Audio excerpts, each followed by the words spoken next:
Please rise if you can to pledge the allegiance. I pledge the allegiance to the flag of the United States of America and to the republic for which it stands, one nation, under God, indivisible, with liberty and justice for all. Thank you. Roll call, please. Alexander,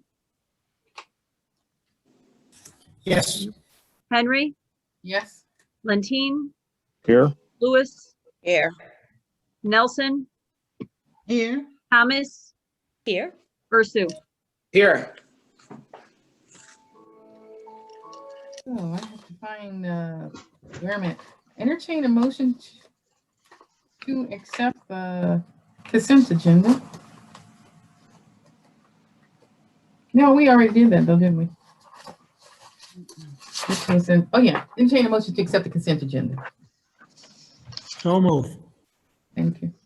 Second. Alexander, Yes. Henry, Yes. Lentine, Yes. Lewis, Yes. Nelson, Yes. Thomas, Yes.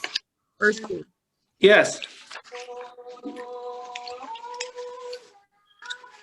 We'll move on to reports. Mayor, you have a report? No report this evening. I'm happy to answer questions as we go along. I guess a part of the report, and I'm just, and again, I know we didn't want to do the thing on the senior transportation, but we've given good service to the seniors since 2007, and this is just an ongoing service from the other. So I would like people to consider to okay this. This is, as I say, it's my fault that this didn't get into the December meeting. As I said, I was doing back and forth emails around the holidays there between Thanksgiving and our 22nd meeting, and inadvertently I didn't get it forwarded to Todd to put it on the legislation. I thought I had sent it in at 3 o'clock in the morning. I'm thinking, I don't know if I sent that thing. So again, it's my fault that this didn't get in front of you on the December 22nd. So I would like second consideration for our seniors. The few that do participate in this really need the service when they need it. As I say, we got about 80 some signed up, and once in a while, and we're going to have some cold sub-freezing weather next week. So anyway, that's I'm just asking for reconsideration of the senior transportation continuation of the agreement. Thank you. Thank you. And council can make the decision. I just want to say, it seems like the mayor only has us council people unmuted. So somebody's playing some music in the background, it appears. So unless there's somebody else who's in here we don't know about. So can you mute your music? Madam President? Yes. Dave, can you clarify, if this does not pass, are we saying that we're not going to be able to provide the transportation for the next X number of days until this passes to our seniors? I believe so. I'll have to confirm with Todd. If you're not authorizing me to enter into a contract and we're not paying the people, I'm going to have to call senior transportation and say, stop providing trips, I think. Madam President. It would be nice to have council authorization to spend money. Now I don't know. I'm not sure if I could do this under a temporary thing, but that's not the intent. Okay, Mayor, we have to quit fighting on this one. We're going to give it. Well, I'm answering questions. I appreciate that. We'll give them the transportation. We can just Okay, thank you. I think, yes, Madam President, I think under the circumstances, we should reconsider and move forward on it, because I think despite everything that we've said, I think all of us have a goal to transport our seniors where they need to get, and I think we need to move on this in that regard. So I would favor moving forward. This was my report, so when we bring that up, Dan, we can. Yeah, yes, I understand. suspend the rules and things. Thank you. Thank you. That's all I have to report to this evening. Thanks. Chief Newman, do you have any reports? Good evening, Council President Henry, Mayor Roche, members of council, and members of our community. I have an update on our COVID-19. Since March 26th, our firefighters have responded to 137 suspected COVID-19 cases, with 67 of those being confirmed. Currently, staffing levels in the Division of Fire are at normal levels, and our workforce is healthy. Based on the information provided by the Cuyahoga County Board of Health, as of December 8th, as of last Friday, there are 50,450 COVID-19 cases in Cuyahoga County, with 1,180 lab confirmed deaths. In our zip code, which is 44143, there are 1,663 confirmed cases of COVID-19. That includes Richmond Heights, Highland Heights, and Mayfield Village.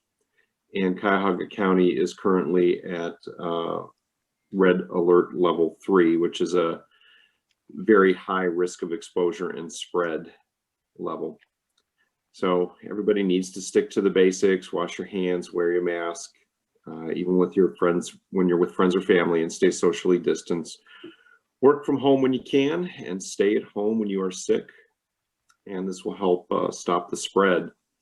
Ohio is well into phase 1A distribution of COVID-19 vaccine. 1A is the healthcare provider group, including doctors, nurses, and our first responders, our firefighters. In the Division of Fire, 17 of our 19 eligible employees did receive the vaccine, and the second round should be distributed within the next 2 weeks to those individuals. At the same time, the state of Ohio will go into phase 2A, which will include high-risk groups and our teachers. On another item and personnel, we have a new part-time firefighter. His name is Deshaun Williams. And our new part-time firefighter, Deshaun, began his fire service career with the city of Richmond Heights on January 8th. As you know, our part-time firefighters help us maintain safe minimum staffing levels when our full-time firefighters are out on leave. Deshaun grew up in Richmond Heights, where he graduated from Richmond Heights High School in 2011. Deshaun continued his education at Lakeland Community College, having earned certification both as a firefighter and as a paramedic.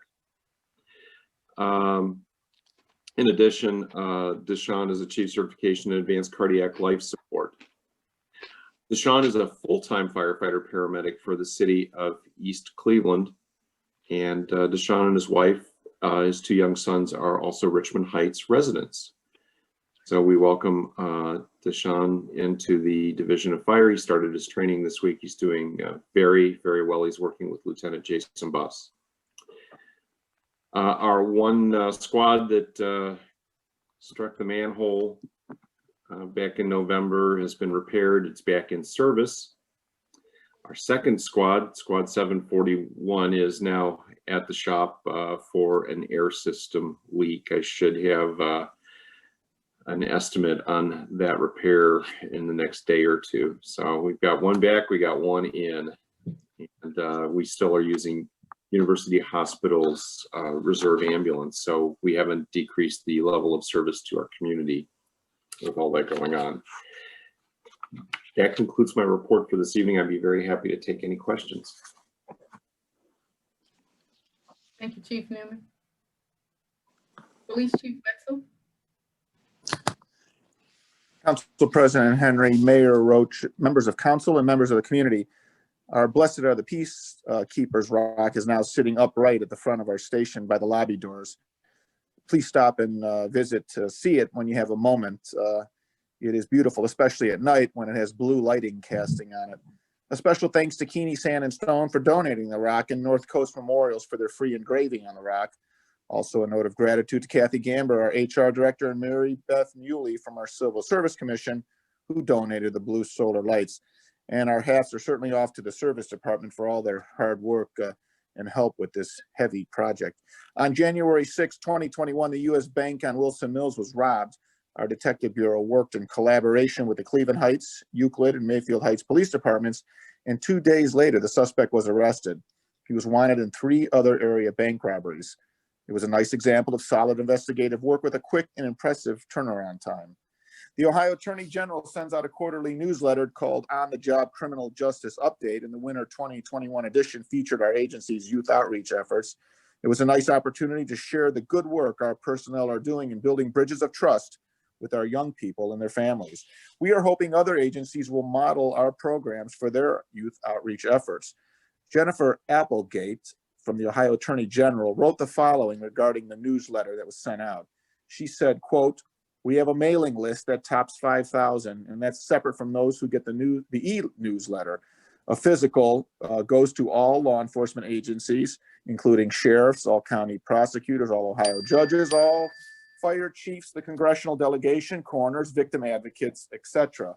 More than 52,000 people receive the e-newsletter, and that's just interested people who sign up for it," end quote. So you can see it had a nice reach for us.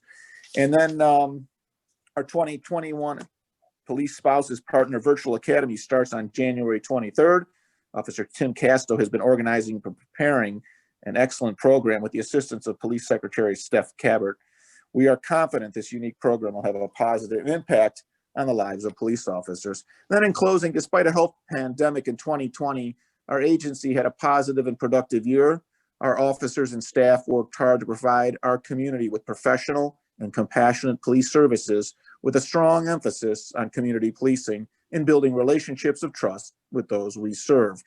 We also made tremendous inroads with our young people through various outreach efforts. Supporting the future of our community is critical as we strive for generational relationships. We hope to build on our work in 2020 into the new year as we strive to be the gold standard of American policing. And that'll conclude my report. Thank you. Building Commissioner Jim Urenker. Thank you, Madam President, Mayor Roach, members of council and the community. I only have one minor thing to report today, and it's our Bachelor's 2 Lounge. They're expecting to move into the adjacent unit.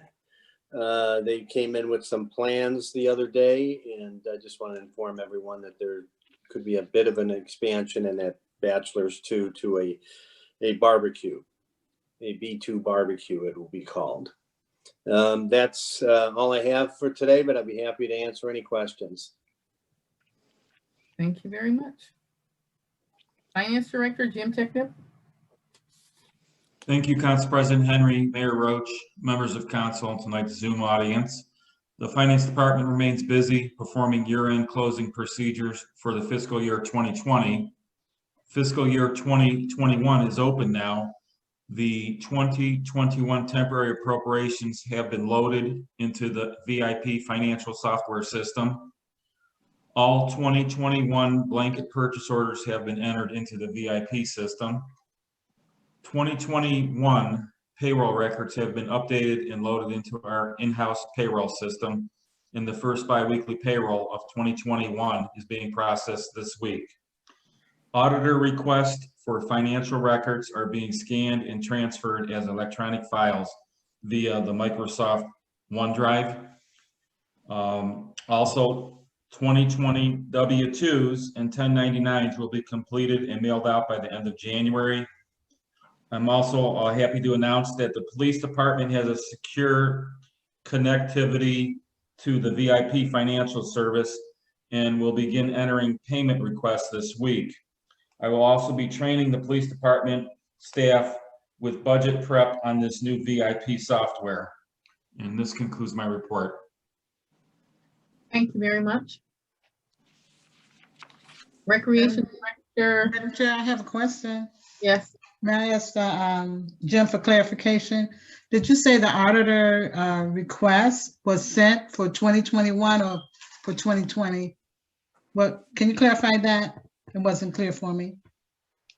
Yes, we have requests for the 2019 audit, and we are sending those via a remote access on the Microsoft OneDrive. These are electronic files that we've scanned and are on a daily basis scanning them and sending them over to the auditor's office as requested.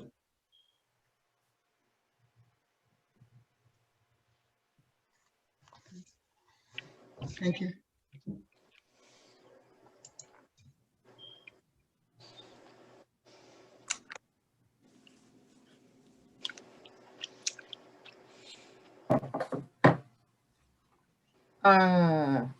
Thank you. Does that answer your question? I guess so. Yes, thank you. Thank you. Recreation Director, Rick Dula. Thank you, Madam President, Mayor Roach, members of council, and our Zoom audience, minus a couple. Just want to say tonight that I'll be presenting, along with possibly some Recreation Board members at the next Service and Recreation Committee meeting on February 2nd, some items for consideration for the budget for 2021. In the office here, Anthony has been doing quite a yeoman's job of helping out other departments with some projects to help kind of catch up. He's been over in the building department, he's been up in finance, he's been over with administration, and he's just doing all kinds of fun projects that helping out the other departments meet their goals early here in 2021. He and I will also be working on our special event calendar. It's kind of look like 2020. Hopefully we'll get to do a few. You know, I'm not optimistic they're going to happen early on this year, but I think with the increase in the vaccinations and more social distancing and people washing their hands and wearing masks, that gosh, sometime in 2021 we can have a special event or two here in Richmond Heights and kind of get back to the old days, the way it used to be, which was kind of fun and hanging around with a bunch of people, our friends and neighbors. So I've been talking with Don Korniski and Brian and Anthony and Rachel and Nick Lapardo and the rec board members about these some budget items and ideas that we'll be able to present on February 2nd. So that's kind of our focus. That's what my focus has been. That concludes my report for this evening. And I'll be happy to answer any questions. Thank you very much. You're welcome. Economic Development Director, Brian Glaser. Good evening, Council President Henry, Mayor Roach, members of council and members of the community. Just two quick updates. One, the Community Development Supplemental Grant for $50,000 for a new playground at Tucson Park. That application was submitted on time on Friday. So hopefully we'll hear about that in the next 2 or 3 months. And then secondly, the contract for the renovation of the Kiwanis Lodge was signed. And so that renovation project is now underway. And that completes my report. Thank you. Thank you very much. City Engineer Lee Courtney. 2 items, Madam President. Briefly, the water line valve in Highland Road at Tobriski was replaced and backfilled yesterday. The intersection was full of water today, but that's because they were flushing the main. And on a new projects list, major gas main replacement project will probably start next month. And that will include Monticello Boulevard, a short stretch of Richmond Road north from Monticello, and the eastern portions of both Donald and Geraldine. I expect the project will last for at least a month and a half. Thank you. Service Director Don Korniski. Thank you, Madam President. I want to let council know that The service department has been through the entire city as of today with the chipping. We've made a complete route. And so we're gonna put the chipper down for a little while. There also cold patch has been out for the whole week, last week, and even starting this week, a couple more days. The lodge, as of yesterday, has a Wi-Fi connection now with fiber line, and it's up and running. It's been tested out this morning. On Donna, going down Donna, southbound, on the right-hand side, there's a wooded section of property, quite more than 3/4 of the length of the street. That property has had some trees falling down. They're getting close to the street. They're actually just barely holding up right now. Last week, I went to Metro Parks down in the valley by the river. They had a maintenance office, and I talked to the maintenance superintendent over there, and they own that property, Metro Parks, now. So they did not know what their responsibility was as far as that property went. They were kind of waiting to see if anybody said something. So I informed them that they need to take care of those trees. That's their business. It's not mine. Also in the summertime, they're to cut a path from the street back in about 10 feet because the residents in some of those condos usually have issues with the tall grass and animals and things like that. So the Metro Parks will be maintaining that from now on, which is great for us because we usually took care of that. The guys are going out now the rest of this week. They're going to be trimming up and down some of the streets. We usually try to take care of it in fall. This way we can see everything much easier. And so they'll be out there trimming now instead of picking up branches. And as Rick stated, next Service and Rec meeting, we'll be coming to you with some suggestions. I'm working on some pool issues right now and getting some prices on how we might work with the pool next year or in the future. So we'll be coming to you with a lot of stuff at the next Service and Rec meeting. So I hope that goes well. Other than that, I will answer any questions you might have. Madam President, question? Yes. Don, this is Frank Lentine. Two questions. We put an extensive roof on the service garage, and we also did some patchwork on the salt bay. How's that holding up? Have we seen a big improvement? We were sold a bill of goods about saving on heat, and of course, that's a big ticket item for the city to pay every year. Just a quick update on the garage roof and on the salt bin, if you would, please. Well, the salt bins, we're going to be finishing up a wall on the inside that was deteriorated throughout the last few years. The main service garage, like you mentioned, we did say that there'd be a savings in electricity and gas. And it's funny you mentioned that just now, because this morning when I went in there, it was 30 degrees outside. It was 60 degrees inside, and I could never even get it to 51 last year before we did the roof. We hardly hear any of our heaters go on right now. It basically stays much warmer inside. I'll check on the billing, and I can send you an email tomorrow and let you know how low the bills have gone. But they've gone considerably low. I would say at least 45% lower than what they were in the past. So I would even be surprised, wouldn't be surprised if we saved more than that. That's I'll great send you tomorrow. That's great to hear, Don. Thank you. Yep. Yeah.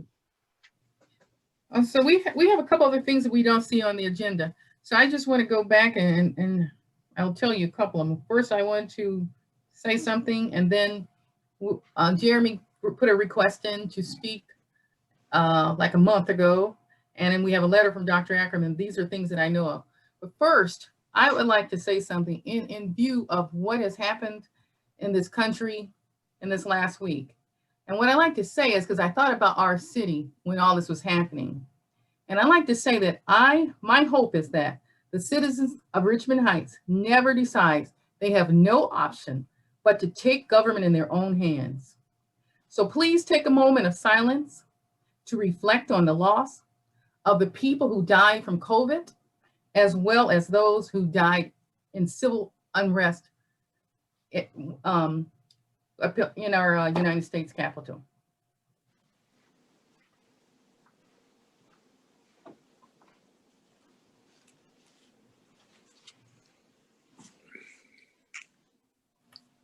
Thank you all.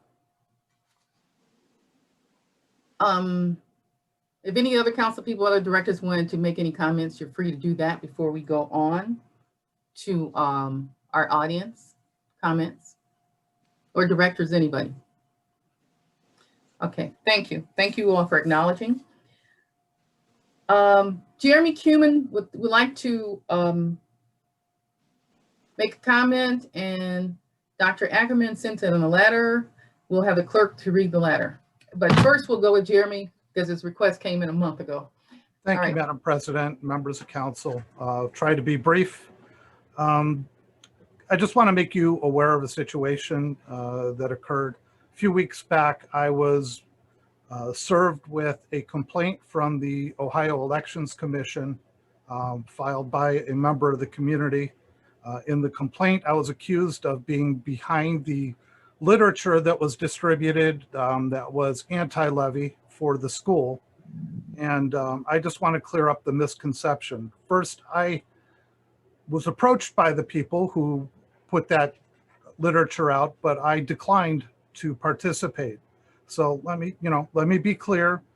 I didn't become a member of the group. I didn't help produce, I didn't distribute, and I did not donate any funds to the production of that literature. And the fact of the matter is that I voted for both of the levies. So I don't want anybody who's heard rumors or rumblings about that to think that I was behind that literature. I had absolutely nothing to do with it. But the second part that I wanted to bring to council's attention is perhaps a little more disturbing, and that is this.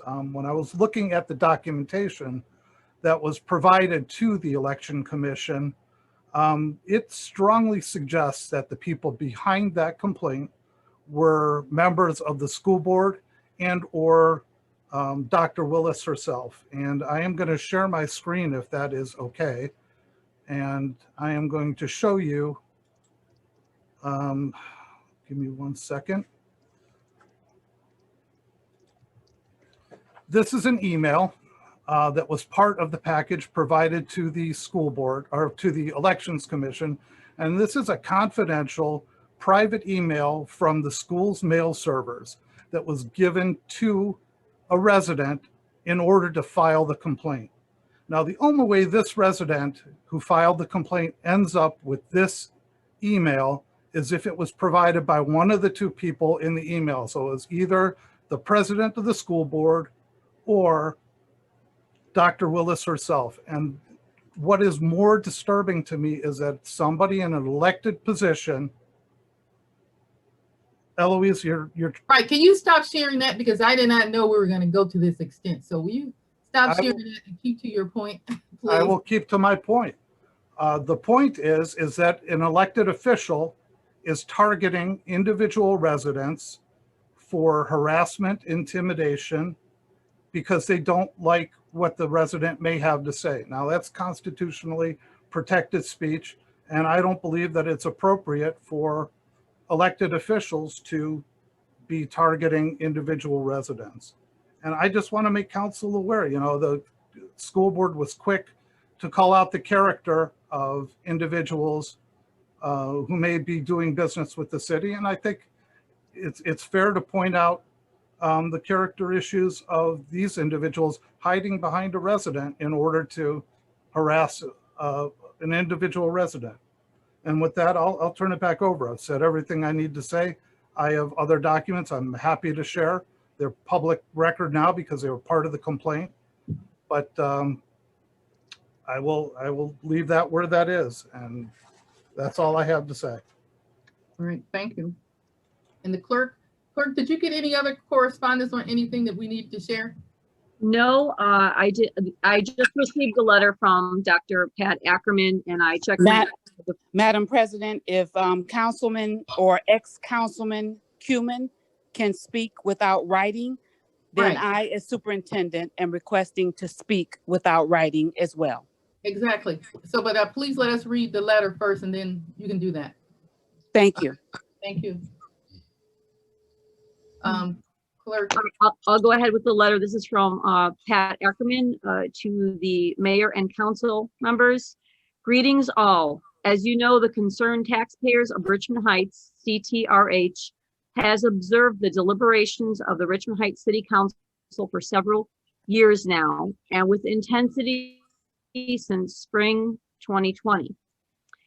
In so doing, we are aware that your commitment to serve our city as elected leaders is legitimate, and your willingness to do so is commendable and appreciated.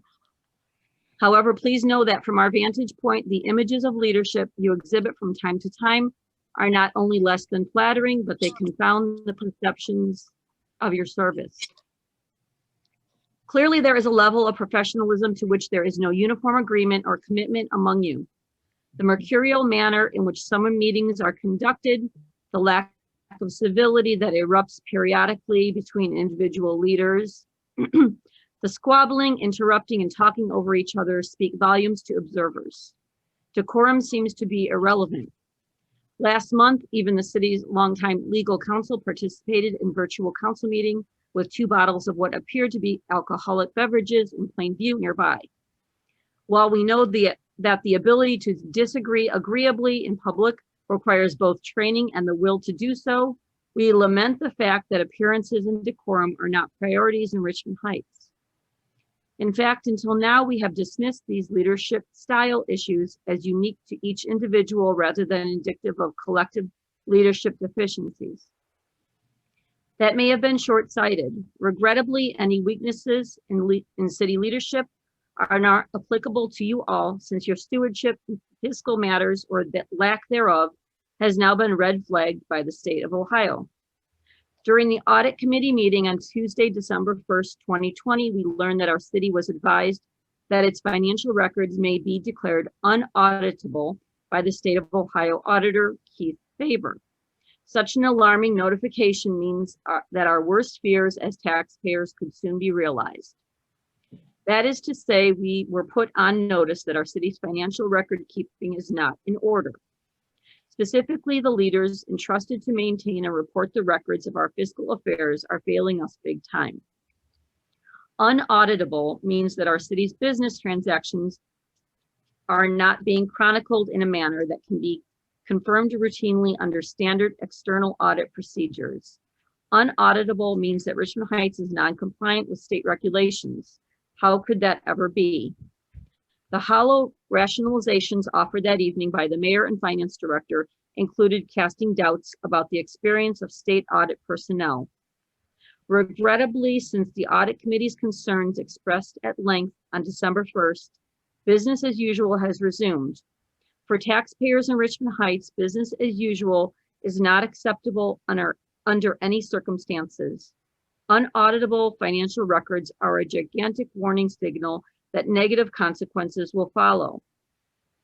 Unauditable financial records means that internal audit systems are either not in place or are not operating properly. From our perspective, unauditable and Richmond Heights, Ohio are words that should never be used in the same sentence. In the age of technology, shabby record keeping and tardy reporting to appropriate authorities about use of taxpayer dollars is not only inexcusable, but raises troubling questions. Is our city's finance department overburdened and understaffed, but unwilling to request additional help? If so, is city administration unwilling to hire a skilled worker to assume some of the finance department's responsibilities? Or is it tone deaf to personnel needs? Why has a fiscal services provider not been retained? Who is responsible to perform internal audit functions? What kinds of systems are not in place? When is it ever appropriate to ignore state audit procedures, timelines, and deadlines? On the other hand, if the audit committee is truly concerned about the status of the city's financial records, when will its accelerated schedule of meetings begin? In fact, since it does not seem to meet on a regular basis, exactly when is the next audit committee meeting? What goals have been set to monitor fiscal record keeping more closely? What timelines have been established to resolve the fiscal fiasco ASAP? Further, what evidence does the Finance Committee have that its fiscal decisions are being implemented properly and consistent with budget priorities? Or does the Finance Committee rely upon alternative systems of record keeping and reporting to which the state auditor is not privy? Does the Finance Committee have any recommendations to propose as remedies for the Finance Department's dilemmas? Ultimately, the residents of Richmond Heights are living under a fiscal cloud courtesy of our current city leaders. It is difficult to imagine that serious consideration is being given to a multi-million-dollar economic development project at Richmond Mall by the same leaders who are unable or unwilling to demonstrate maintenance of auditable financial records. In an election year, where are the advocates for fiscal responsibility? When will the goal-oriented problem solvers step forward? Who will champion fiscal accountability? Time will tell whether or not the kinds of solution-oriented leaders Richmond Heights really needs will emerge as candidates. That's it. Thank you. Part of my response is that our next audit meeting will be February 2nd.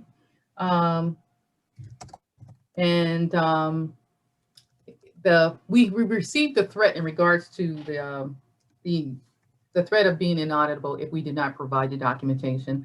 And some of those other things we will be working on in terms of setting our audit goals and other things. And I'm taking into consideration what was said, because for me, for 2021, I'm going to try to do better. So that's my answer to that. Can't go into all the details when answering all those things one by one at this time. But if anybody else any of the directors or the mayor or the law director, if you want to defend yourself on any of these comments, you got the floor. Yes, Mr. Hunt.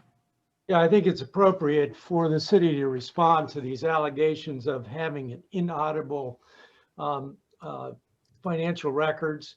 That is not generally the case.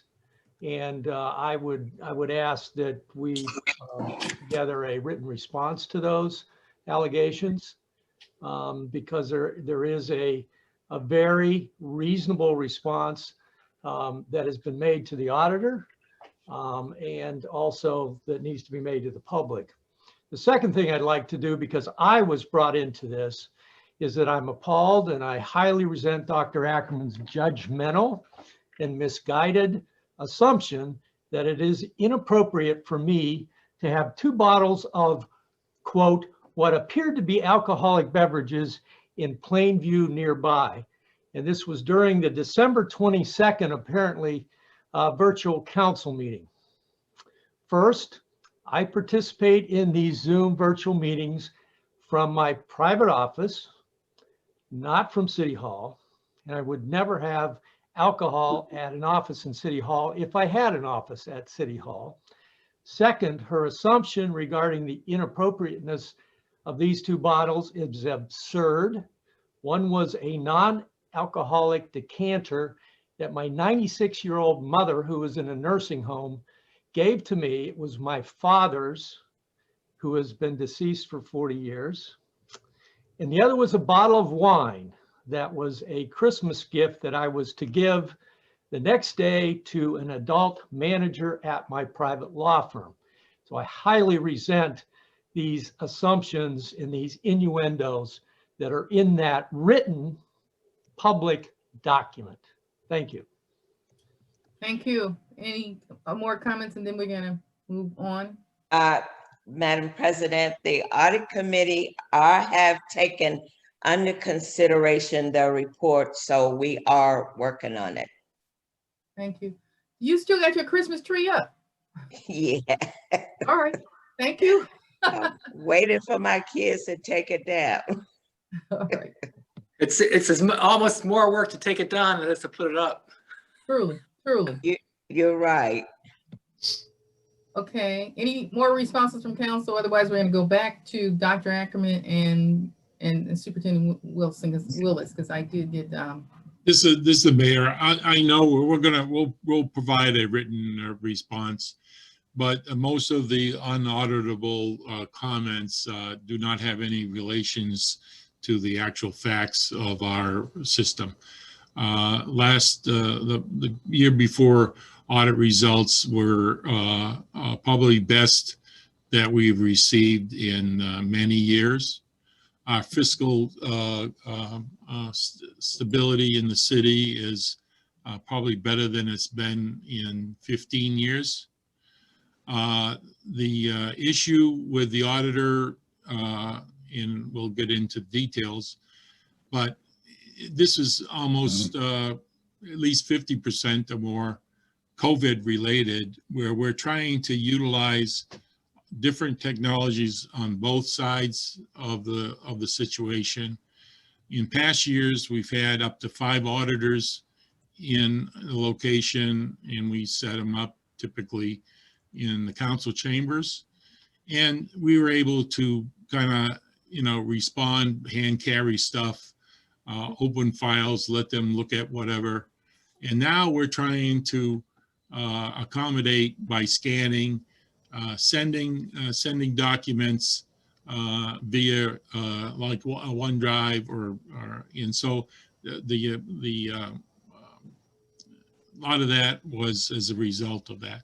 So our fiscal, all the innuendos of the letter are pretty much incorrect. Our record keeping, our fiscal status, all that stuff. We got brand new software that is able now to have 5 years of history that we can automatically drill down and get the data and the backup on things. So right now, the issue was a little bit, as I did say at the other meeting, was it's kind of COVID related with new technology and trying to line up sharing files in a new way on both sides of the thing. So we have a very good relationship with the auditors, and we're working out that thing. And I think previous to this meeting, or early on the part of the meeting of the whole meeting, we've talked about, Microsoft is having some major problems in their upgrades with their OneDrive system, and that's a system that we're using. So this is kind of like a perfect storm that we're having. We were trying to do negotiations. We're trying to use new software. We're getting new training. We're using some software that's on the major Microsoft side having some glitches. And we probably did some glitches on our own because we're still learning how to properly and uniquely and sophisticatedly use things. And so we might have sent a link where we should have sent a sharing of a file or whatever. We've worked through that very well. We have a good relationship with the auditor. The fact that the auditor mentioned to me, and I'll just mention that because this is a public thing, and it's just a little bit of a rebuttal, but and I haven't prepared anything, so hopefully I'm kind of talking from the cuff. But the letter that was sent was somewhat to saying, hey, we need to get our act together and go through the list of requests. At the time of that letter, we did not have a unified spreadsheet list of requests. It was all in piecemeal emails, whatever. So since then, we've got a unified spreadsheet list with notes and checkboxes for completeness, for notes to where in the OneDrive they could find the data. And I can assure the public that our books are in good shape. We just got to get the things to the auditor in a new fashion that we're all learning by scanning electronic copies, trying to create new electronic lists. And I can say over the past 3 or 4 years, we've come a long ways in getting all those documents done in a proper fashion. We've got new software that can drill down and get invoices directly by a couple of clicks away. We've come a long way, fiscally sound. Our documentation is much better. Our last audit results had shown a significant improvement. So I feel that we're going in the right direction. That's all. And we'll provide a detailed rebuttal to all the misinformation that was put in that letter. Okay, Mayor, thank you. We need to go home tonight, so let's go over to Superintendent Willis. Thank you, Madam President. So I wanted to first address the comments that were made by ex-Councilman Kuhlman, who is a resident of the city. And first to say that I too am appalled at the fact that a resident of the city can speak and then be allowed to screen share a document that was a public records request. So if that's how we will operate, then I would expect the same courtesies that I would be able to share other things on the screen as well. But nevertheless, let me just mention that the email that was sent to the district was sent through the generic district email portal. That portal comes to the board president and also to me as superintendent. And it was an email from a resident that stated that we would have open opposition against our levy. So when we did hear that there was open opposition against the levy, we then researched to see, well, what pact was formed in opposition of the levy. And since there was no pact formally formed against the levy, then there was an ethics commission, an ethics memorandum filed, but it was not filed by anyone in the district. It was filed by a community resident, and that community resident is on this call. And so I want to make sure that everyone is clear about what happened with regards to what Jeremy Kuhlman was able to present in a screen share. It was an email that was requested via an open records request from anyone that had emailed us about opposition. So for him to be able to sharely free that is a right or a privilege, not a right, a privilege that was afforded to him as a resident. And I would expect that other residents would also be afforded that privilege. And I don't have sharing privileges. I'm sorry, doctor. I don't well, have. he was given them by Right. someone as a Right. resident. So when I Right. request sharing privileges without having written anything, because I thought that people that wanted to speak before council had to write in by 4 o'clock to Betsy Traven. And if that's not the case for resident Jeremy Kuhlman, then I would expect other residents to be afforded that privilege. Exactly. I get what you're saying. When you change the rules, you change the rules. But Madam- I did not know there was going to be screen sharing. Madam President, I, in the chat box, I requested that I be able to speak to this just for a minute or two. Okay. I'm the resident that made the complaint to the ethics, to the Ohio Election Commission, because the literature that went out did not have a disclaimer, a signature, a name and address that all campaign literature is by law in Ohio required to have.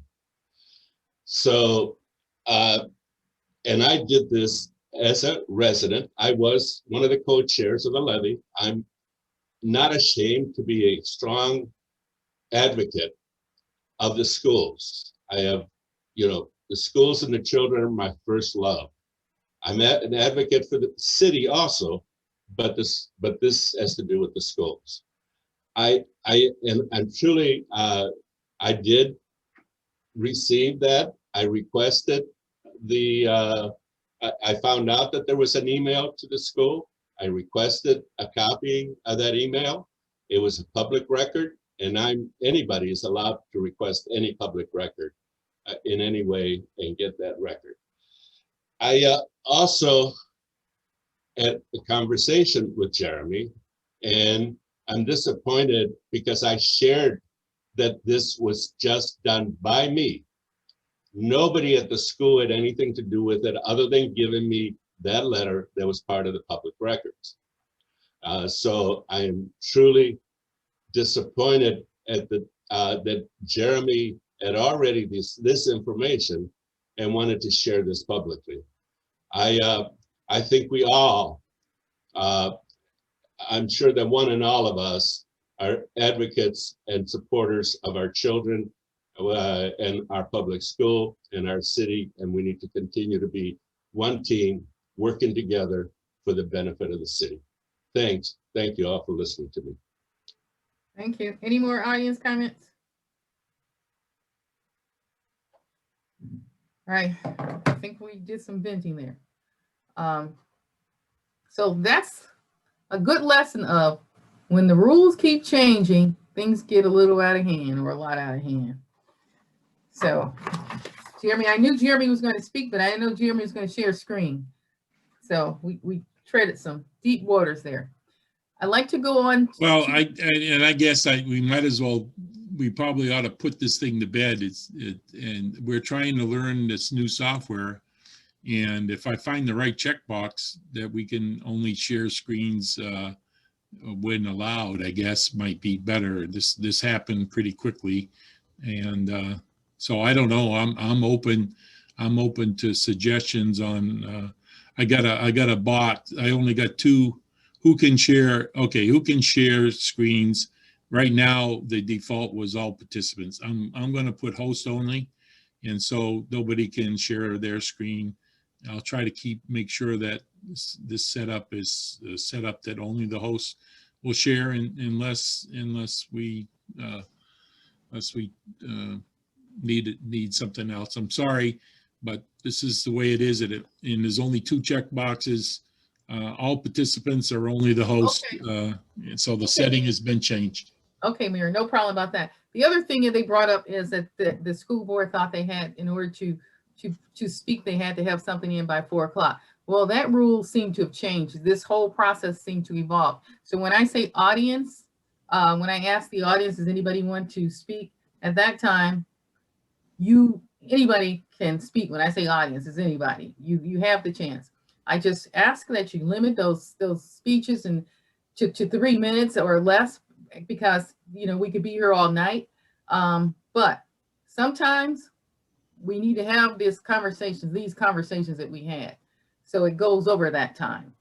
So that's it. So as I said, and as the mayor pointed out, due to this whole COVID thing, we're just trying to figure this out. So no longer do you have to send something in writing. If you want to make a comment during this time in our meeting, when I say audience, anybody has the opportunity to just, either you can wave your hand, put a comment down in the box, or some way or another let us know you want to speak, and then we'll offer the floor during that audience time. Or just, if your mic is off, just say, may I speak? That's the chairperson first to speak. I'm just, and I know I'm trying to get through the process that we're going to try to establish here too.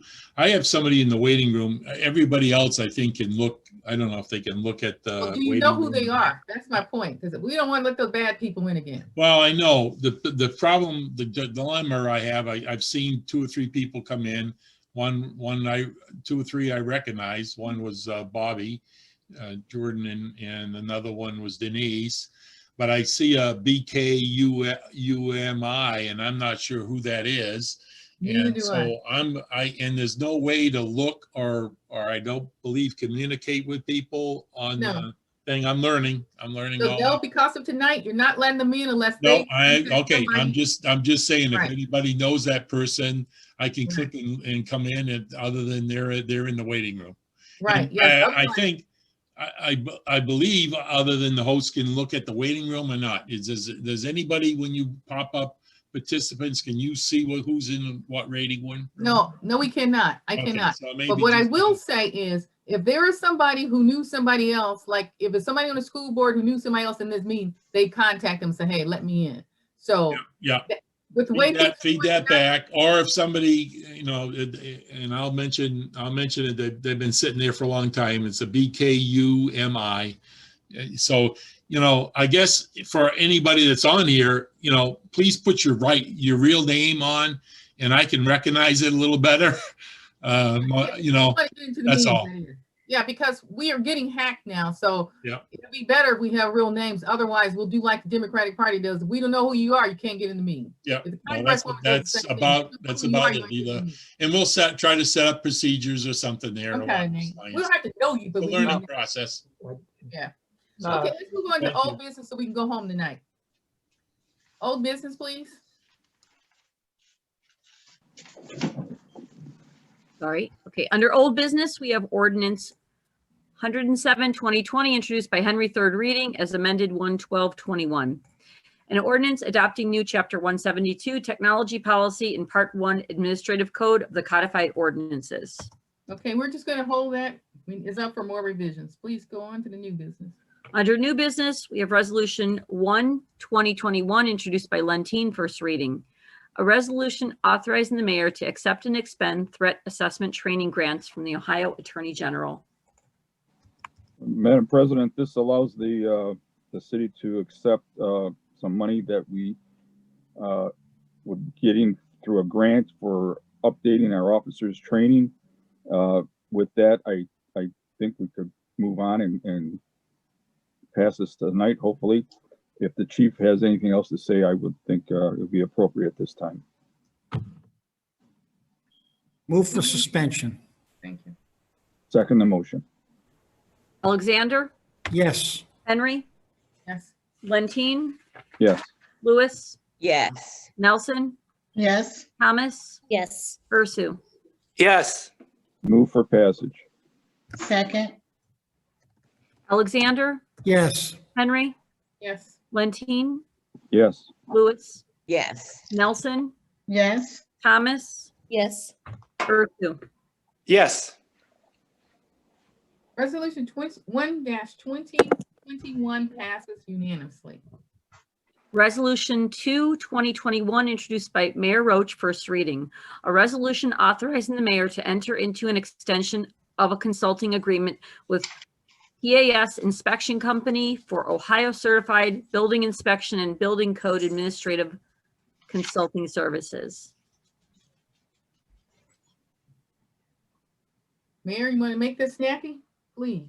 I'll try to, this is our part-time building inspector who was our building commissioner in past years, and we've got him back as a very well-certified assistant. He's done a tremendous job, and we are utilizing him to a very needed extent to do some of the school inspections that are really critical at this point in time. So I'd recommend passes this evening. Thank you. Move for suspension. Second the motion.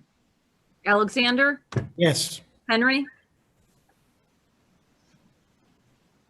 Yes.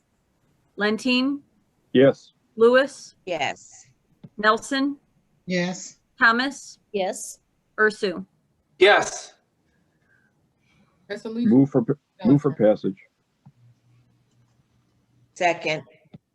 Alexander,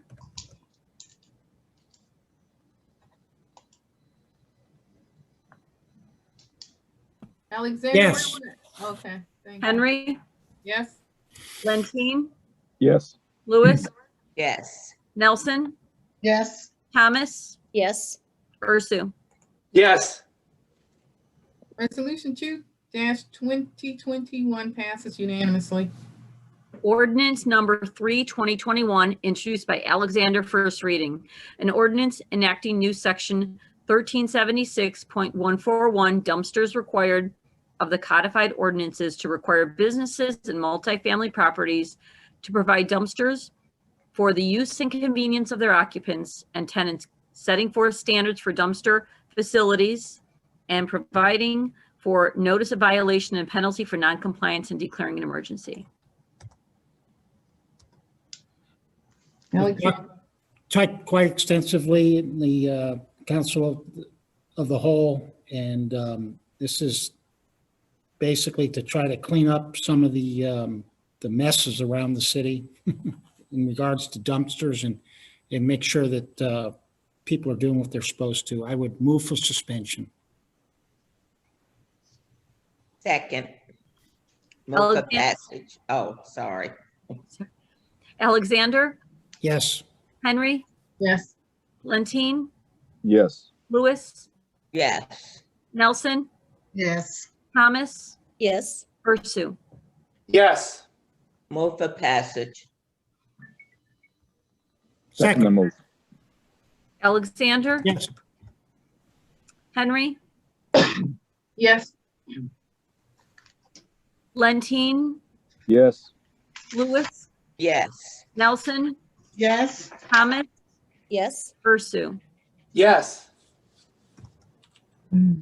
Ordinance 3-2021 passes unanimously. Resolution 4/2021, introduced by Mayor Roach, first reading. A resolution authorizing an amendment to the Transportation Services Contract with Senior Transportation Connection to provide senior citizen and disabled person transportation in the city. Yes, as I had mentioned earlier, this is a senior transportation. We started with them 2007.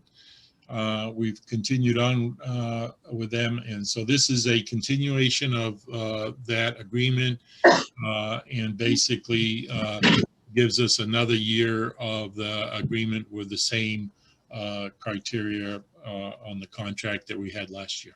So I'd recommend passage this evening for continuing support for our seniors that need this transportation. Thank you.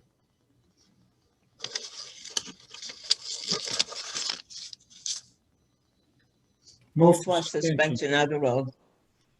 Second. Alexander, Yes. Henry, Yes. Lentine, Yes. Lewis, Yes. Nelson, Yes. Thomas, Yes. Ursu. Yes. Move for passage. Second. Alexander, Yes. Henry, Yes. Lentine, Yes. Lewis, Yes. Nelson, Yes. Thomas, Yes. Ursu. Yes. Resolution 4-2021 passes unanimously.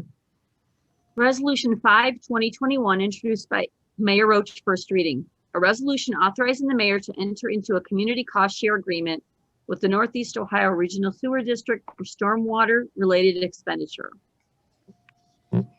Yes, this is an agreement we've had, I think it was a 5-year agreement the last time. This is, I believe, a 6-year agreement. It's provides the needed information to our stormwater requirements and provides the public information. Actually, this is fully funded out of the stormwater fees that are being assessed to some of the community, and so it's not a direct cost to us. So I'd recommend passes this evening. Entertain a motion. Move for suspension of the rule.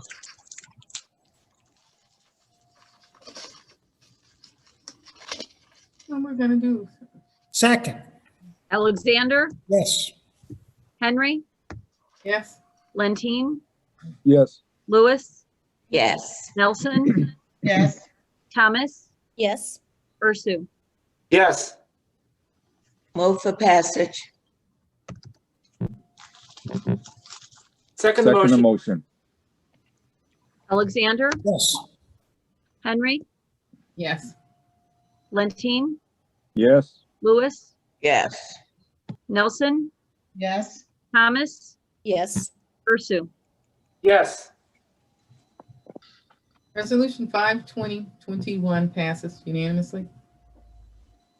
Resolution 6/2021, introduced by Mayor Roach, first reading. A resolution authorizing the mayor to enter into an agreement with Cuyahoga County, Ohio for reimbursement of part of the cost of the community park swale retrofit project. Yes, we had earlier detailed, this is pretty self-explanatory. I recommend its passage.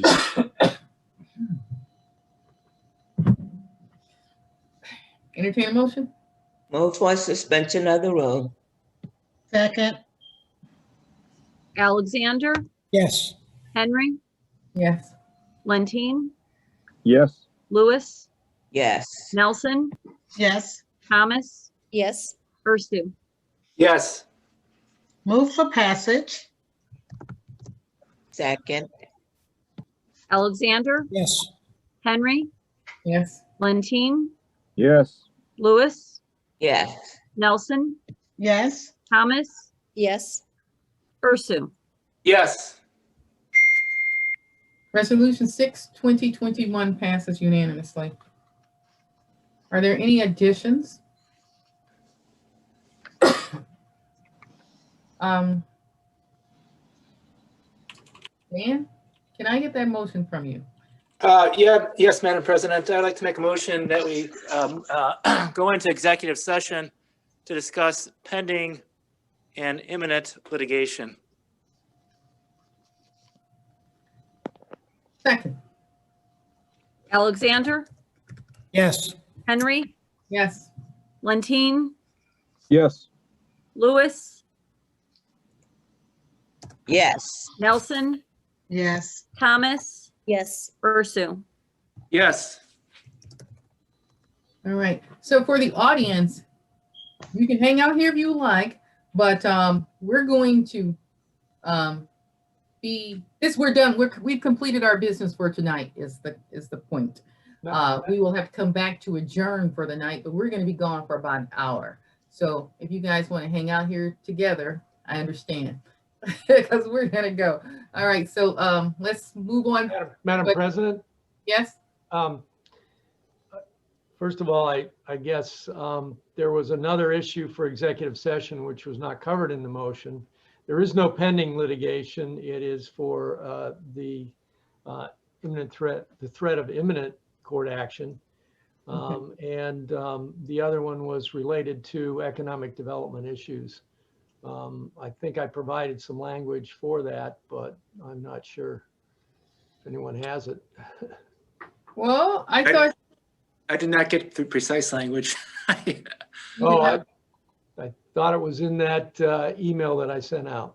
Yeah, I saw that. I believe it was. Yes, Yeah. it was. It was. So if someone would make that motion also, it would be helpful. Right. So we need to find this what you said because I saw it earlier. I know there was an email to you and me, Eloise, from Todd saying. Yeah, that's. Yeah, would you do this, right? Another that I didn't see. Oh, so that was the one I assumed had the wording in it. I did not. Highlighted in yellow. There were two issues. All right, see, because I get mine in two emails. You want me to read it? And I suppose you can adopt it as read. Right, please do that for us. Well, the motion is to go into an executive session to also consider confidential information related to the marketing plan, specific business strategy, and trade secrets of an applicant for economic development assistance, and which information is directly related to requests for economic development assistance under Ohio Revised Code Chapter 725 and sections 3735.67 and 5709.41. I will make that motion. I know I didn't see that one. I will second your motion. Alexander,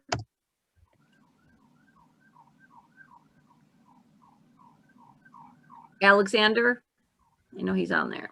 Maybe he has to be here. Maybe he took a break. To, let's go on to the next one because we got 5 of us. That's good. Henry, Yes. Henry, Yes. Lentine, Yes. Lewis, Where's Lewis? maybe they already went into Oh, executive. That's what I think they did. I think I saw Lewis leave. Yes. Okay. Let's keep going then. Nelson, Yes. Thomas, Yes. Ursu. Yes. Okay, Yeah, we got 5 of you. Yep. all right. Okay, so we're gonna go into executive session.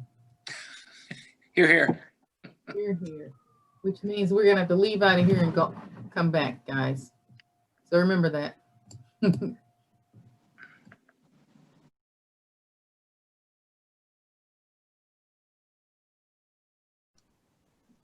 When you see the red dot, you see the red dot start. We're calling the roll already to adjourn? Yeah. No, we're not calling to adjourn, to come back into the meeting, right? Yes. To re-enter the meeting. We're calling roll call. Okay. Should I start yet? Yeah. Or, Yes. okay. Alexander, Yes. Henry, Yes. Lentine, Here. Lewis, There. Nelson, Here. Thomas, Yes. Ursu. Yes. Okay, we need Lewis and Mark Alexander to put a I'd statement just in. like to make it clear that I voted yes to go into executive session for the economic development discussion. They confirm the same as well. All right. There any other comments or anything else need to be added tonight? Well, then the meeting is adjourned. Thank you all for your participation. Happy New Year. Bye-bye. Happy New Year. Happy New Good Year. night. everybody. Thank you. Bye-bye. Almost good morning. Ain't that the Yeah. truth? Good night. Good night. Good night.